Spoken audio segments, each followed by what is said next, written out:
আসসালামু আলাইকুম ওরহমতুল্লাহি ওবারকাতুহ। আনন্দের জন্য বিনোদন ইউটিউব চ্যানেলের পক্ষ থেকে আপনাদের সবাইকে প্রীতি এবং শুভেচ্ছা জানাচ্ছি। আমি মোশাররফ হোসেন। বন্ধুরা, আমার ভিডিওটি আপলোড করার পর যে যেখান থেকে দেখবেন তাদের প্রত্যেককেই আন্তরিক ভালোবাসা এবং ধন্যবাদ। চলে যাচ্ছি আমাদের মূল অনুষ্ঠানে যাওয়ার আগে আপনাদের কাছে ছোট্ট একটি রিকোয়েস্ট। আমাদের এই চ্যানেলটিকে সাবস্ক্রাইব করবেন এবং লাইক কমেন্ট শেয়ার করে আমাদের পাশে থাকবেন। শুরু করছি আমাদের মূল অনুষ্ঠান। বন্ধুরা, আজ আপনাদের সামনে ছোট্ট একটি ভৌতিক ঘটনা উপস্থাপন করব। ঘটনাটি ঘটেছিল আজ থেকে প্রায় 15 বছর আগে, অর্থাৎ 2010 সালের রমজান মাসের কোনো একটি তারিখে একজন রিকশাওয়ালার সঙ্গে। রিকশাওয়ালা সারাদিন রিকশা চালানোর পর রাত 12টার দিক বাড়ি ফেরার পথের মধ্যে একজন লোকের সঙ্গে দেখা হলো। লোকটি বলল, এত রাইতে কোথায় যাচ্ছিস? রিকশাওয়ালা বলল, কেন, বাড়িতে। লোকটি বলল, তুই যেদিক যাচ্ছিস আমি তো ওই দিকেই যাইতেছি, তাহলে আমাকে রিকশায় নিয়ে যা। আমি ওই দিকে যাবার পথে যে জায়গা দেখাবো আমাকে ওই জায়গাতে নামিয়ে দিবি। রিকশাওয়ালা বলল, এত রাইতে আমি কোনো যাত্রী বহন করি না। লোকটি এমনভাবে রিকশাওয়ালাকে ধরল, রিকশাওয়ালা লোকটির কথা ফেলতে পারল না। আমি আবার বলছি, লোকটি নাছোড়বান্দা হয়ে রিকশাওয়ালাকে এমনভাবে ধরল, রিকশাওয়ালা লোকটির কথা ফেলতে পারল না। তো রিকশাওয়ালা বলল, তাহলে ওঠেন। লোকটি উঠে বসল।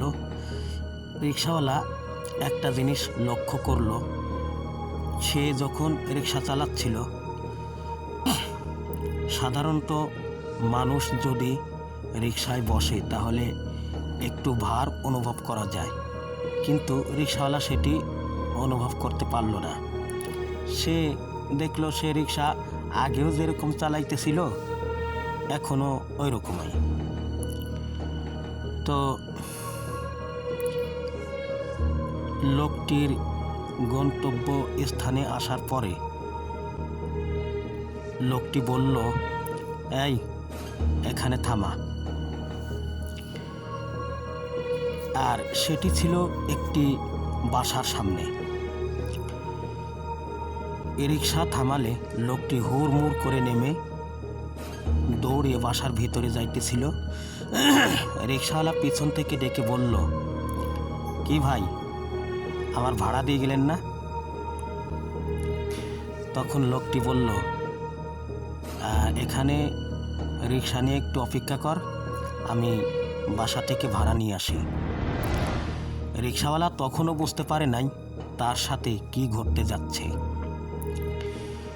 তো রিকশাওয়ালা রিকশা নিয়ে অপেক্ষা করতে লাগলো। লোকটি কিছুক্ষণ পর একটি ফুল নিয়ে রিকশাওয়ালার হাতে দিল, বলল, এই নে, এটা তোর কাছে রাখ। রিকশাওয়ালা বলে, এ কি দিচ্ছেন আমাকে, এ তো ফুল। লোকটি বলে, আরে নে না, এটা নিয়ে যত্ন সহকারে রেখে দিবি, তাহলে তোর জীবনে কোনো দুঃখ কষ্ট থাকবে না, এমনকি জীবনে তোর কোনো দিন অভাব স্পর্শ করতে পারবে না। রিকশাওয়ালা রেগে লোকটিকে অকথ্য ভাষায় গালিগালাজ করলো। লোকটি বলল, ঠিক আছে, তুই যখন নিবি না তাহলে আমি ভাড়া নিয়ে আসতেছি, তুই এখানে আরেকটু অপেক্ষা কর। তখন লোকটি বাসা থেকে একটি তেনায় মোড়ানো পোটলা নিয়ে আসলো। আপনারা তেনা চেনেন কিনা জানি না। তেনা হচ্ছে ছোট্ট একটু কাপড়ের টুকরো। তো তেনায় মোড়ানো কোনো একটি জিনিস যখন রিকশাওয়ালার হাতে এনে দিল, রিকশাওয়ালা খুলে দেখল ওর মধ্যে ছোট্ট একটি বাচ্চার লাশ। এই দেখে রিকশাওয়ালা তো চিৎকার দিয়ে অজ্ঞান হয়ে পড়ে গেল। এদিকে পরিবারের লোকজন তারা রিকশাওয়ালাকে আসতে দেরি দেখে তারা চারদিকে খোঁজাখুঁজি করতে লাগলো, কিন্তু কোথাও পেল না। তো তারা বাড়ি এসে শুয়ে পড়লো যার যার মতন। তারা মনে করলো গেছে যখন, হয়তো পথে তার কোনো বন্ধুর বাসা আছে, সেখানে থাকতেছে, সেখানে রয়েছে, সকালে ঠিক মতো হয়তো আসবে। এদিকে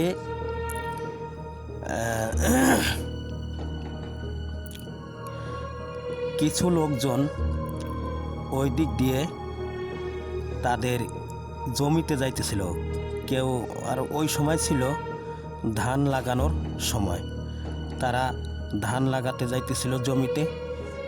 আর লোকজন ছিল রিকশাওয়ালার চেনা জানা। এখন এই লোকজন বলল, এই রিকশাওয়ালা এখানে পড়ে আছে কেন, আর কি ঘটছিল তার সঙ্গে। এই লোকজন তখন রিকশাওয়ালাকে ধরাধরি করে তার বাসায় নিয়ে পৌঁছে দিল। এদিকে বাড়ির লোকজন রিকশাওয়ালাকে দেখে তো অবাক হয়ে গেল, এবং বাড়িতে সকল পরিবারের বাড়িতে সকল লোকের কান্নার রোল পড়ে গেল। প্রায় 7 ঘন্টা পরে রিকশাওয়ালার জ্ঞান ফিরল।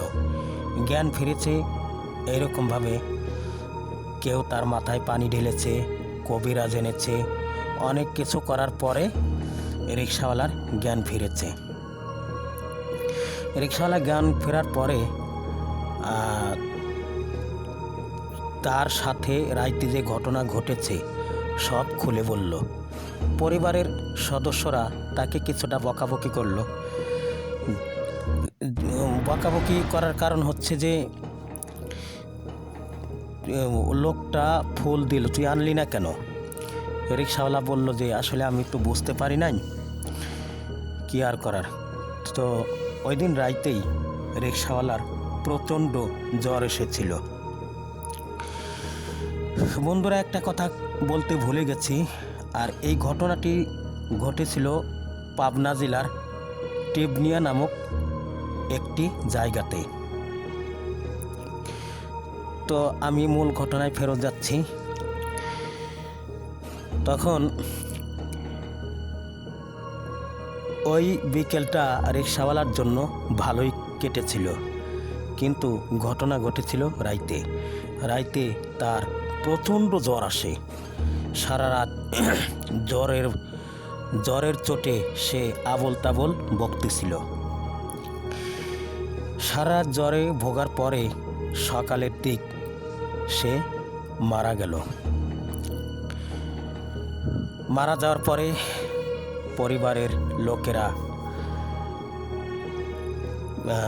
কান্নাকাটি শুরু করলো। বাড়িতে কান্নার রোল পড়ে গেল। কিন্তু সেটি কেটে ওঠার পর তারা ধীরে ধীরে মানে পরিবেশটা স্বাভাবিক হয়ে গেল। তো এই ছিল ঘটনা। তারপরে তার পরিবারের সাথে অন্য কিছু আর ঘটে নাই। বন্ধুরা, এখন এখান থেকে আমাদের কিছু শিক্ষার আছে। আর সে শিক্ষাটা হলো, রিকশাওয়ালার সাথে যার দেখা হয়েছিল সে ছিল মূলতই একটি ভালো জিন। হয়তোবা মানে আপনাদের কি মনে হবে আমি জানি না, হয়তোবা রিকশাওয়ালা যদি না রেগে ওই জিনটার কথা মেনে নিত তাহলে সে আরও উন্নতি লাভ করতে পারত, এমনকি তার সংসারে হয়তো উন্নতি হলেও হইতে পারত। তো যেহেতু রিকশাওয়ালা তাকে অকট্য ভাষায় গালিগালাজ করেছে, সেটা থেকেই মূলত জিনটা রাগান্বিত হয়ে তার এত বড় একটি ক্ষতি করলো।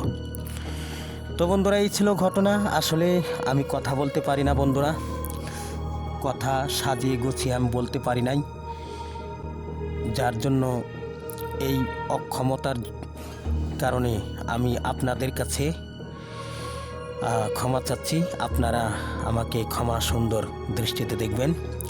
তো আজকের মতো আমাদের অনুষ্ঠান এখানেই শেষ।